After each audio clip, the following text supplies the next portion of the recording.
Rowdy sheeter ఆగడాలకు అడ్డు అదుపు లేదు. ఏదైనా స్థలం ఆస్తులపై ఆమె కన్ను పడిందంటే ఇక అంతే, ఎలాగైనా దక్కించుకుంటుంది. బంధువులు బయటి వాళ్ళు అనే తేడా ఉండదు.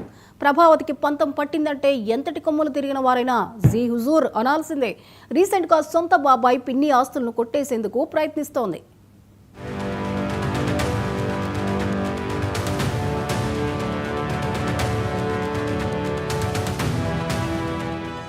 దవలూరు ప్రభావతి. ఈ పేరు ఏలూరు జిల్లాలో తెలియని వారుండరు. చిన్న పిల్లాడి దగ్గర నుంచి వృద్ధుల వరకు భయమే. ఎందుకంటే ఆమె పేరు చెబితేనే కొందరికి హడల్. చూడటానికి ఎంతో సౌమ్యంగా, అమాయకంగా కనిపించినా లోపల మాత్రం అన్నీ కంత్రివేషాలే. బ్యాంకు ఉద్యోగం నుంచి రౌడీ షీటర్గా అవతారమెత్తి అంతులేని అరాచకాలు చేస్తుంది. ఇక ఆమె ఆగడాలకు అంతే లేదు. ప్రభావతి చుట్టూ వివాదాలే. లేడీ డాన్ క్రైమ్ స్టోరీ మామూలుగా లేదు. ఆమె హిస్టరీ అంతా ఆగడాలు, అరాచకాలే. సినిమా స్టైల్లో డీలింగ్స్ చేస్తారనే ప్రచారముంది. సొంత కుటుంబ సభ్యుల ఆస్తులను స్వాహా చేశారనే ఆరోపణలున్నాయి.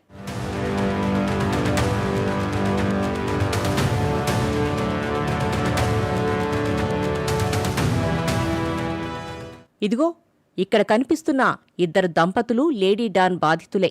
వాళ్ళిద్దరూ స్వయానా లేడీ రౌడీ షీటర్కు సొంత బాబాయ్, పిన్ని అవుతారు. ఓ ఇంటి విషయంపై వారిద్దరి మధ్య గొడవ తారస్థాయికి చేరింది. ఎంతలా అంటే ప్రభావతిపై పోలీస్ స్టేషన్లో కేసు పెట్టేంతవరకు వెళ్ళింది. తమకు ప్రాణహాని ఉందని, రక్షించాలని వేడుకుంటున్నారంటే వాళ్లను ఎంతలా భయపెట్టిందో అర్థం చేసుకోవచ్చు.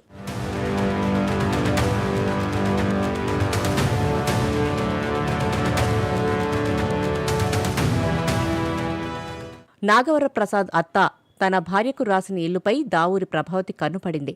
ఆస్తి రాయాలని, లేకపోతే చంపుతారంటూ గుర్తు తెలియని వ్యక్తి ఫోన్ చేసి బెదిరిస్తున్నాడు. ప్రభావతి డైరెక్ట్గా ఇన్వాల్వ్మెంట్ అవ్వకుండా ఓ వ్యక్తితో ఫోన్లో అసభ్య పదజాలంతో బెదిరిస్తున్నాడని ఆరోపిస్తున్నారు. ఎంతగా అంటే ఆస్తి ఇవ్వకపోతే తల తీసేస్తానంటూ వార్నింగ్ ఇస్తున్నాడు. దీంతో భయంతో వణికిపోయిన దంపతులు నూజివీడు రూరల్ పోలీసులను ఆశ్రయించారు.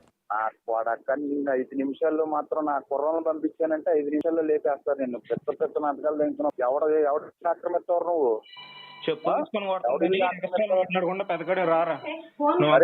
నేనే వస్తాను. నువ్వు ఉన్న పలంగా మరిపోతారా?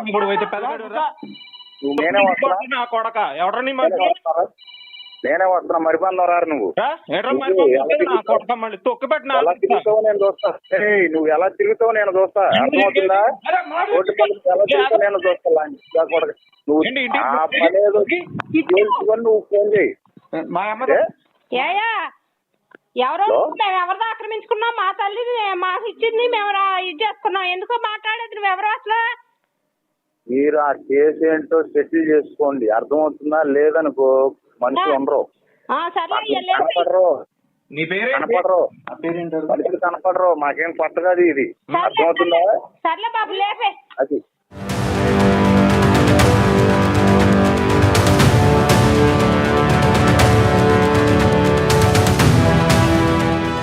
నూజివీడు మండలం మర్రిబంధం గ్రామంలో తన తల్లి తనకు రాసి ఇచ్చిన ఇల్లు దావులూరి ప్రభావతి పేరుపై రాయాలంటూ ఒత్తిడి తెస్తున్నారని వరలక్ష్మి వాపోయారు. ఓ దుండగుడు అర్ధరాత్రి ఫోన్ చేసి చంపేస్తామని బెదిరిస్తున్నారని బోరున విలిపించారు. ప్రభావతి చెప్పినట్టు వినకపోతే ప్రసాద్కు భూమి మీద నూకలు ఉండవని వార్నింగ్ ఇస్తున్నాడని భార్య వాపోయారు. తమకు న్యాయం చేయాలని వేడుకుంటున్నారు. గ్రామం మా అత్తగారిది, ఇక్కడ మరిబంధం. మా అత్తగారి ధర్మల ఆస్తి మాకు ఇల్లు వచ్చిందండి పెద్దల సమక్షంలో. ఆ ఇల్లు మమ్మల్ని మా అత్తగారిని చూసి ఆ ఇల్లు నువ్వు తీసుకోమని చెప్పేసి పెద్దలు మాకు దస్తావేజులు, ఇంటి దస్తావేజులు కూడా మా అత్తగారికి కొంచెం తెలివి వస్తే మాకు ఇవ్వమని చెప్పి మాకు ఇచ్చే సంవత్సరం నుంచి నన్ను కోర్టులు, కేసులు రకరకాలుగా తిప్పుతా. దావులూరు ప్రభావతి మొన్న ఎవరో రౌడీతో ఫోన్ చేపించి 27వ తారీఖు 11 గంటలకండి ఫోన్ చేసి నిన్ను చంపేస్తారా నా కొడక, నువ్వు ఎవడవే, నువ్వు ఏంటి మా అక్క ఇల్లు కబ్జా చేసేవేంటి, నిన్ను ఉన్నవను, నీ ఇంటికి వచ్చైనా చంపేస్తాను, నువ్వు మరిబంధం రారా నా కొడక, నేను చంపేస్తాను అన్నాడు. మేము ఫోన్లో కూడా వాయిస్ తెలిసినతో రికార్డ్ చేయించాను. ఆ వాయిస్ కూడా పోలీస్ డిపార్ట్మెంట్ వారికి అందజేస్తాను. నాకు వాళ్ళ వల్ల ఆ దావులూరు వెంకటరంగారావు, ప్రభావతి, పద్మజ, ఉదయ సూర్యకుమారు వాళ్ళతో ప్రాణహాని ఉంది. నా ఆరోగ్యం కూడా బాగోలేదు. నన్ను చాలా ఇబ్బందులు పెడుతున్నారు.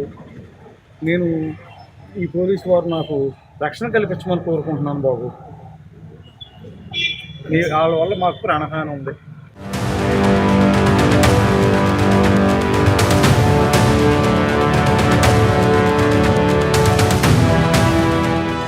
ప్రభావతి చేసే దౌర్జన్యాలు అన్నీ ఇన్ని కావు. అమాయకుల ఆస్తులను భయపెట్టి లాగేసుకుంటుంది. ఎవరూ అడ్డు చెప్పే సాహసం చేయలేకపోతున్నారు. ఆమె ఆగడాలు శృతిమించడంతో పోలీసులే ఆమెపై రౌడీ షీట్ ఓపెన్ చేశారంటే అర్థం చేసుకోవచ్చు ప్రభావతి ఎంత దోపిడీలకు పాల్పడిందో. కుటుంబ సభ్యులను వదిలిపెట్టలేదు. ఆస్తి రాసివ్వకపోతే ఎంతవరకైనా వెళ్తుందని బాబాయ్ ప్రసాద్ ఆవేదన వ్యక్తం చేస్తున్నారు. తమకు ప్రాణహాని ఉందని చెప్తున్నారు. ఈ మేరకు ఆమెపై కేసు పెట్టారు. ఆడియో, వీడియోలను పోలీసులకు సమర్పించారు. మా అత్తగారిది పెరకడు, మా అమ్మగారికి మరగము. అక్కడ మా అమ్మగారిని చూసి మాకు ఇల్లు అన్నీ మాకు ఇచ్చింది ఆవిడ. 5 సంవత్సరాల నుంచి మమ్మల్ని పెట్టిన తిప్పే కానీ పెట్టని తిప్పలేదు. మొత్తం అన్నీ వాళ్ళే తీసేసుకుని నన్ను చాలా భయభ్రాంతులు చేస్తున్నారు. ఇల్లు మా అమ్మగారు నాకు ఇచ్చిందండి. ఎవరినో సుపారీని పెట్టి మమ్మల్ని చంపేస్తామని మొన్న 27వ తారీఖు 10:30-11 ఆ టైంలో అసలు అతను ఇష్టం వచ్చినట్టు దుర్భాషలండి. ఏమే అంటున్నాడు, నీ మూల మీద పడి ఆడటం సిద్ధంగా ఉండవే, అది మా ప్రభావతి అక్కదే, నువ్వు ఎవరి స్థలాలు కబ్జా చేస్తావే అని అంటుంటే, నా తల్లిది నేనేం తీసుకున్నాను, నువ్వెవరివయ్యా, రా చంపేద్దు కానీ నేనే వస్తున్నా స్థలంలోకి, నాకు ఎవరో లేరు, నేను ఒక్కదాన్నే వస్తున్నా, రాయ్యా చంపేద్దు కానీ అంటే, నేను ఒకరు చెల్లిపోతేనే రావే, అది ఇదని ఎన్నో దుర్భాషలేనండి. నాకు ఇదేం కొత్తగా అదే పీకలు కొయ్యటం నాకు అలవాటేను. ఎన్నో పీకలు కూసాను. ఆడు మహా దుర్భాషలాడి భయభ్రాంతులు చేసి నీ ఇంటికి వచ్చైనా చంపేస్తాను నిన్ను, అది వచ్చేసి చేసుకోపోతేను అని చెప్తున్నారు.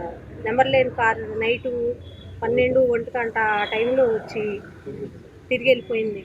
మేము గబగబా లేచి గేట్ మోగింది ఏంటని చూస్తే ఫాస్ట్గా వెళ్ళిపోయింది కారు. అట్టా మమ్మల్ని భయభ్రాంతులు చేసి మీరు భూమి మీద తిరగరో మీకు నోకలు చెల్లిపోయినాయి అని బెదిరిస్తున్నారు ఆ సుపారీతో.